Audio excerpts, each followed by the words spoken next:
దీపావళి పండుగ ఎందుకు జరుపుకుంటాం? కాళికాదేవి ఎలా జన్మించింది? రక్త బీజుడు మరియు కాళికాదేవికి మధ్య జరిగిన యుద్ధం గురించి మీకు తెలుసా? కాళికాదేవి తన ప్రాదాల కింద శివుడిని ఎందుకు తొక్కిందో కూడా మీకు తెలుసా? కాళికాదేవి రాక్షస రక్తం ఎందుకు తాగుతుందో మీకు తెలుసా? ఇవన్నీ ఈ రోజు వీడియోలో చూద్దాం. తప్పకుండా ప్రతి ఒక్క శివుడి భక్తుడు అలాగే కాళికాదేవి భక్తుడు ఈ వీడియో మిస్ అవ్వకుండా చూడండి. ఈ వీడియో చూసే ముందు దుర్గాదేవి ఎలా జన్మించిందో ఒక వీడియో చేశాం. అది కూడా చూసి ఈ వీడియో చూస్తే మీకు ఇంకా బాగా ఈ వీడియో అర్థమవుతుంది. సత్యయుగంలో రంబ్ అనే అసురుడి చితి మంటల్లో అతని భార్య అయిన మహిషి కూడా దూకి చనిపోతుంది. ఆ మంటలు ఎన్నో గంటలు మండుతూ మొదటిగా ఆ మంటల్లో నుండి మహిషాసురుడు అనే రాక్షసుడు బయటికి వస్తాడు. కొంత సమయం తర్వాత ఆ మంటల్లో నుండి రక్తబీజుడు అనే ఇంకొక రాక్షసుడు కూడా బయటికి వస్తాడు. చనిపోయి మంటల్లో కాలిపోయిన రంబే మళ్ళీ ఈ జన్మలో రక్తబీజుడు లాగా జన్మిస్తాడు. మహిషాసురుడు దేవతల నుండి శక్తులు సంపాదించడం కోసం హిమాలయ పర్వతాలకు వెళ్లిపోతాడు. రక్తబీజుడు కూడా పుట్టినప్పటి నుండే ఎంతో శక్తివంతుడు. అయినా కూడా ఇంకా ఎక్కువ శక్తి పొందాలి, ఇంకా శక్తివంతుడిలా మారాలి అని ఒక అడవిలో కూర్చొని శివుడికి కఠోరమైన తపస్సు చేస్తాడు. కానీ ఎన్ని సంవత్సరములు అయినా కూడా శివుడు అతని తపస్సుకి మెచ్చడు. కానీ రక్తబీజుడు మాత్రం పట్టు వదలకుండా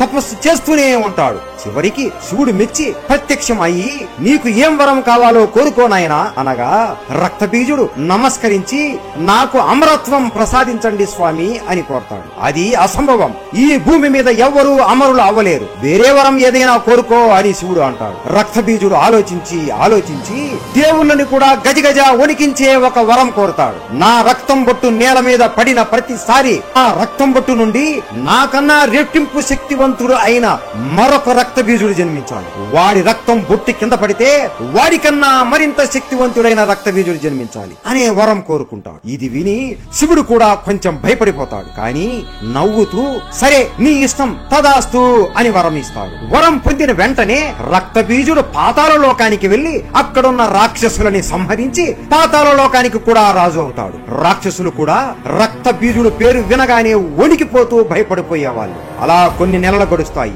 ఒక రోజు నిద్రపోతున్నప్పుడు తన అన్న అయిన మహిషాసురుడిని 10 చేతులు ఉన్న ఒక మహిళ చంపినట్లు కల వస్తుంది. వెంటనే మహిషాసురుడు రాజ్యానికి వెళ్లి చూడగా ఆ రాజ్యం మొత్తం కుప్పకూలిపోయి ఉంటుంది. అక్కడ ఉన్న ఒక రాక్షసుడితో మహిషాసురుడికి ఏమైంది అని అడగగా 10 చేతులు కలిగిన ఒక మహిళ వచ్చి మహిషాసురుడిని చంపేసింది అని చెబుతాడు. అది వినగానే రక్తబీజుడికి ఏమీ అర్థం అవ్వదు. ఏమిటి, ఒక మహిళ, కేవలం ఒక మహిళ నా అన్నయ్యని చంపిందా, దానిని ఎలాగైనా చంపాలి అని భూలోకం మొత్తం వెతకడం మొదలు పెడతాడు. అతను ఎంత వెతికినా ఆమె ఆచూకీ ఎవ్వరూ చెప్పలేరు. ఎంతో మంది సాధువులని హింసిస్తూ చంపుతూ దుర్గమ్మ గురించి అడుగుతున్నా కూడా అతనికి కావలసిన జవాబు మాత్రం అస్సలు దొరకదు. ఇదే సమయంలో శుభ్ మరియు నిశుభ్ అనే ఇద్దరు రాక్షసులు అడవిలో కూర్చుని బ్రహ్మదేవుడికి కఠోరమైన తపస్సు చేస్తూ ఉంటారు. బ్రహ్మ ప్రత్యక్షమయ్యి ఏం వరం కావాలి అని అడగగా మాకు అమరత్వం కావాలి అని అడుగుతారు.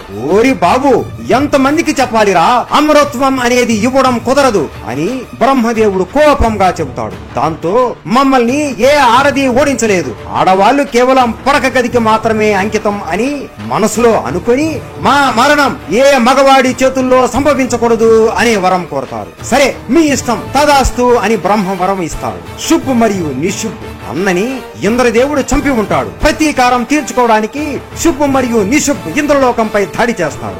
లక్షల కోట్ల రాక్షసుల సైన్యాన్ని తీసుకుని యుద్ధానికి వస్తారు. అలా దేవుళ్ళకి రాక్షసులకి కొన్ని రోజులు ఆపకుండా యుద్ధం జరుగుతూనే ఉంటుంది. చివరికి శుభ్ మరియు నిశుభ్ ఇంద్రదేవుడు దగ్గరికి వెళతారు. వారి ముగ్గురి మధ్య కఠోరమైన యుద్ధం జరుగుతుంది. ఇంద్రదేవుడు మొదటిగా శుభ్ని చిత్తుగా కొట్టి ఓడిస్తాడు. ఆ తరువాత నిశుభ్ని కొట్టి కొన ఊపిరితో వదిలేస్తాడు.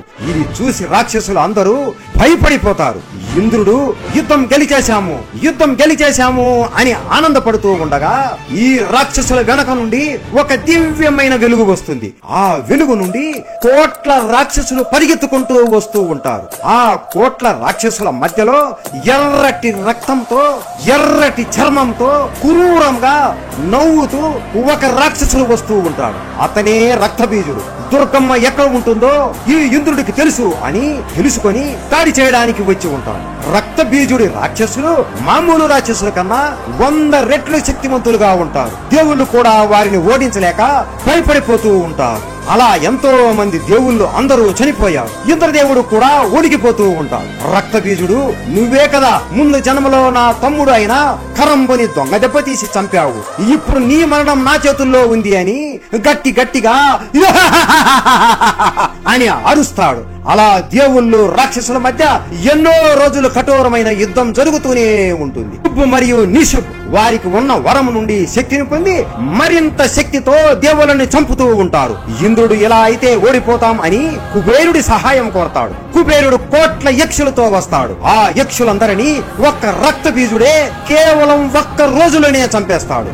ఇక వీరితో యుద్ధం చేస్తే మరణం తథ్యం అని దేవుళ్ళందరూ స్వర్గం నుండి పారిపోతారు. అలా శుభ్ మరియు నిశుభ్ స్వర్గానికి అధిపతులు అవుతారు. శుభ్ మరియు నిశుభులు రక్త బీజుడితో, నీ వలనే మాకు ఈ విజయం దక్కింది, నువ్వు మా సేనాధిపతిలాగా ఉంటావా, నీకు కావాల్సింది మేము ఇప్పిస్తాము అని చెబుతారు. రక్త బీజుడు నవ్వుతూ సరే అని మాట ఇస్తాడు. వెంటనే శుభ్ మరియు నిశుభ్ తమ భటులు అయిన చండు మరియు ముండుని పిలిచి, మీరు ఇద్దరు ఆ దేవుళ్ళు వెనకాలే వెళ్ళండి అని ఆజ్ఞాపిస్తారు. మొత్తం దేవతల అందరూ ఏడుస్తూ కైలాసానికి వచ్చి జరిగిన విషయం అంతా శివుడికి చెప్పగా శివుడు ధ్యానం నుండి బయటికి రాడు. అప్పుడు పార్వతీదేవి అక్కడికి వచ్చి నవ్వుతూ, ఏం జరిగింది, ఎందుకు ఇంత కంగారు పడుతున్నారు అని అడుగుతుంది. చండు మరియు ముండు పార్వతీదేవిని చూసి ఆశ్చర్యపోతారు. వారి జీవితంలో అంత అందమైన స్త్రీని చూసి ఉంటారు. ఖచ్చితంగా ఈ స్త్రీనే దుర్గా అని పరిగెత్తుకుంటూ స్వర్గానికి వెళ్లి శుభ్ మరియు నిశుభ్కి చెబుతారు. శుభ్ మరియు నిశుభ్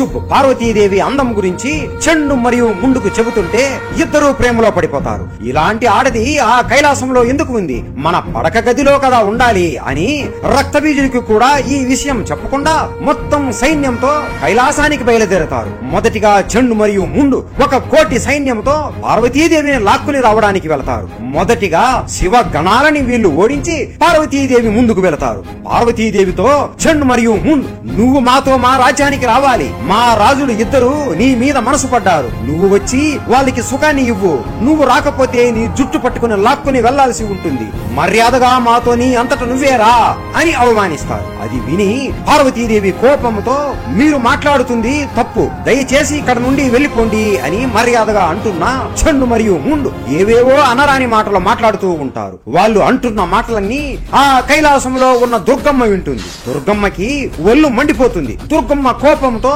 శివుడికి ఒక సంకేతాన్ని పంపుతుంది. అలాగే పార్వతీదేవికి కూడా ఆమె సంకేతాన్ని పంపుతుంది. అప్పుడు దుర్గమ్మ ఆమె శక్తిని మొత్తం శివుడి గొంతులోకి పంపుతుంది. శివుడు మెల్లగా కళ్ళు తెరిచి మెల్లగా నోరు తెరుస్తాడు. దుర్గమ్మ అంశం శివుడి గొంతులో ఉన్న విషంలో కలిసి శివుడి నోటి నుండి ఒక దివ్యమైన వెలుగుతున్న శక్తి బయటికి వస్తుంది. ఆ శక్తి నేరుగా వెళ్లి పార్వతీదేవిలోకి చేరుకుంటుంది. ఒక్కసారిగా పార్వతీదేవి ఒంటి నుండి దివ్యమైన శక్తి వస్తుంది. ఆమె గట్టిగా అరుస్తూ పిడికిలి గట్టిగా బిగిస్తుంది. తెల్లగా ఉన్న పార్వతీదేవి చర్మమంతా ఒక్కసారిగా నల్లగా మారిపోతుంది. ఆమె కళ్ళు కూడా రక్తంలాగా ఎర్రగా మారిపోతాయి. సున్నితంగా ఉన్న పార్వతీదేవి శరీరం ఒక్కసారిగా బలంగా మారిపోతుంది. ఆమెకు 10 చేతులు వస్తాయి. ఒక్కో చేతిలో ఒక్కో ఆయుధం పట్టుకుని ఉంటుంది. అలా సున్నితంగా ఉన్న పార్వతీదేవి కాళికాదేవిలాగా మారిపోతుంది. ఆ రూపంలో ఉన్న పార్వతీదేవిని చూసి చండు మరియు ముండుకి భయంతో ఒళ్ళంతా చెమటల పట్టి గజగజ వణికిపోతూ ఉంటారు. కాళికాదేవి రాక్షసుల వైపు చూస్తూ గట్టిగా అరుస్తుంది. ఆ భయంకరమైన అరుపులకే చండు మరియు ముండు అలాగే కోట్లలో ఉన్న రాక్షసుల తలలు పగిలిపోయి అక్కడికక్కడే కుప్పలుగా పడి చనిపోతారు. కాళికాదేవి చేతుల్లో 2 కత్తులు పట్టుకుని సరి వేగంగా పరిగెత్తుకుంటూ వెళ్తూ కనబడిన ప్రతి ఒక్కరి తలలని నరుకుతూ ఉంటుంది. ఆమె పరిగెత్తుతుంటే ఆ శబ్దానికే భూమి మొత్తం దద్దరిల్లిపోతూ ఉంటుంది. బ్రతికిన కొంతమంది రాక్షసులు పరిగెత్తుకుంటూ శుభ్ మరియు నిశుభ్ దగ్గరికి వెళ్లి జరిగింది మొత్తం చెబుతారు. ఇది విని కోపంతో వాళ్ళే నేరుగా వెళ్లి కాళికాదేవిని చంపుతాము అనుకుంటారు. కానీ బ్రహ్మదేవుడికి ఇచ్చిన వరం గుర్తుకు వచ్చి వాళ్ళ సేనాధిపతి అయిన రక్తబీజుడిని పిలిచి, నువ్వు వెతుకుతున్న దుర్గమ్మ కైలాసంలో ఉంది, వెళ్ళి నీకు ఇష్టం వచ్చింది చేసుకో అని, కానీ దాన్ని చంపకుండా ఇక్కడికి లాక్కునిరా, మనం దాన్ని ఉంచుకుందాం అని హేళనగా నవ్వుతూ చెబుతారు. మొత్తం కోట్ల కోట్ల సంఖ్యలో ఉన్న రాక్షసులని కాళికాదేవి చంపేసి ఆవేశంతో కూర్చుని ఉంటుంది. అప్పుడు రక్తబీజుడు తన శక్తివంతమైన సైన్యంతో కైలాసానికి వస్తాడు. రక్తబీజుడును చూసి దేవుళ్ళందరూ భయపడిపోతూ ఉంటారు. అప్పుడు కాళికాదేవి ఆవేశంతో మీరందరూ వెనక్కి వెళ్ళండి, వీడి సైన్యాన్ని నేనే చంపేస్తాను అని ఆవేశంగా చెబుతుంది. రక్తబీజుడు కాళికాదేవిని చూడగానే కోపంతో ఏమే నా అన్న మహిషాసురుడిని చంపుతావా అని అతి వేగంగా అని అరుస్తూ పరిగెత్తుకుంటూ కాళికాదేవి వైపు వచ్చి తన నోట్లో నుండి అగ్ని జ్వాలలను కాళికాదేవి వైపు వదులుతాడు. కాళికాదేవి ఆ అగ్ని జ్వాలలలో నుండి నడుచుకుంటూ వస్తుంది. నిన్ను చంపడానికి అస్త్రాలు ఎందుకురా అని ఆమె గోర్లతో వాడిపై దాడి చేస్తుంది. మొత్తం రక్త బీజుడు ముఖం మరియు శరీరాన్ని బరికేస్తుంది. ఆ నొప్పి భరించలేక రక్త బీజుడు కింద పడిపోతాడు. రక్త బీజుడు ఒంటి నుండి రక్త బొట్టులు నేల మీద పడతాయి. అలా పడగానే ప్రతి ఒక్క రక్త బొట్టు నుండి ఇంకొక రక్త బీజుడు పుడతాడు. అలా కాళికాదేవి కళ్ళ ముందే లక్షలలో రక్త బీజుడు పుడుతూనే ఉంటారు. కాళికాదేవి కూడా ఆమె శక్తితో 7 సప్త మాత్రికులను పుట్టిస్తుంది. వారి సహాయముతో చాలా మంది రక్త బీజులను హతమారుస్తుంది. కాళికాదేవి ఆమె 10 చేతులతో ఒక్కో అస్త్రంతో పరిగెత్తుకుంటూ ప్రతి ఒక్కరితో యుద్ధం చేస్తూ ప్రతి ఒక్క రక్త బీజులని చంపుతూ ఉంటుంది. అలా ఆమె కొన్ని రోజులు రక్త బీజులతో కఠోరమైన యుద్ధం చేస్తూనే ఉంటుంది. ఒక్క రక్త బీజుడితో మొదలైన యుద్ధం కొన్ని రోజుల తర్వాత 1,000,000 రక్త బీజులతో కాళికాదేవి యుద్ధం చేస్తూనే ఉంటుంది. చివరికి కాళికాదేవి కూడా అలిసిపోతుంది. దేవుళ్ళు అందరూ కాళికాదేవికి సహాయం చేద్దాం అని వస్తుంటే కాళికాదేవి మాత్రం కోపంతో వారి వైపు చూస్తూ వద్దు అని చెప్పాను కదా, ఒక్కసారి ఒక్క అడుగు కూడా ముందుకు వేయకండి అని కోపంతో అంటుంది. అప్పుడు దుర్గమ్మ శివుడు రక్త బీజుడికి ఇచ్చిన వరం గురించి కాళికాదేవికి చెబుతుంది. అప్పుడు కాళికాదేవికి ఏం చేయాలో అర్థమైపోతుంది. ఆ 1,000,000 రక్త బీజులలో నిజమైన రక్త బీజుడిని వెతికి అతని ముందుకు వెళ్లి నిలబడుకొని ఆమె కత్తితో ఆపకుండా దాడి చేస్తూ ఇంకొక చేతితో ఒక గిన్నెను పట్టుకొని రక్త బీజుడి రక్తం కింద పడకుండా ఆ గిన్నెలో రక్తం పట్టుకొని క్రూరంగా తాగుతూ అతని మీద దాడి చేస్తూనే ఉంటుంది. చాలాసేపు ఒక్క రక్త బొట్టు కూడా కింద పడకుండా ప్రతి ఒక్క రక్త బీజుడి మీద దాడి చేస్తూ అతని రక్తం మొత్తం తాగేస్తుంది. చివరికి రక్త బీజుడి శరీరాన్ని కూడా తినేస్తుంది. అలా మన కాళికాదేవి రక్త బీజుడిని చంపేస్తుంది. ఎన్నో పాపాలు చేసిన ఆ రక్త బీజుడు రక్తం తాగడంతో ఆమె కోపం అస్సలు చల్లారు. ఆమె కోపంతో ఎంతో ఆవేశంతో అక్కడే నృత్యం చేస్తూ ఉంటుంది. ఆమె చేసే నాట్యానికి భూలోకమంతా దద్దరిల్లిపోతూ ఉంటుంది. ఇలానే ఉంటే కాసేపటికి భూమి మొత్తం నాశనం అయిపోతుంది అని దేవతలు అందరూ శివుడి కాళ్ళ మీద పడి మొత్తం విషయం చెప్పి వేడుకుంటారు. శివుడు ధ్యానం నుండి బయటికి వచ్చి కాళికాదేవి ఉన్న చోటుకు వెళతాడు. శివుడు నవ్వుతూ కాళికాదేవి వస్తున్న చోట కింద పడుకుంటాడు. కాళికాదేవి నడుస్తూ నడుస్తూ చూసుకోకుండా శివుడి ముఖం మీద అడుగు పెడుతుంది. ఎప్పుడైతే కాళికాదేవి శివుడి ముఖం మీద కాలు పెట్టిందో ఆమె కోపం అంతా తగ్గిపోయి ఆమె తల దించి కింద ఉన్న శివుడిని చూడగానే ఆమె నలుపు రంగు అంతా మాయమైపోయి కళ్ళల్లో కోపం అంతా తగ్గిపోయి శాంతిస్తుంది.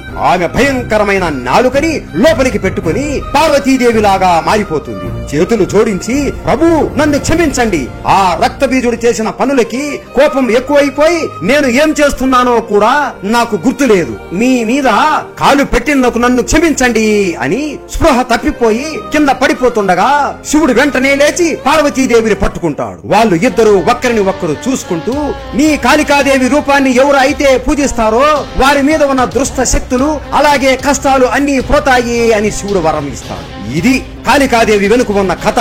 ఇలా కాళికాదేవి రక్త బీజుడిని చంపిన ఈ రోజుని మనం దీపావళిగా జరుపుకుంటున్నాం. ప్రతి ఒక్క శివ పార్వతుల భక్తులకి ఈ వీడియో నచ్చింది అని భావిస్తున్నాం.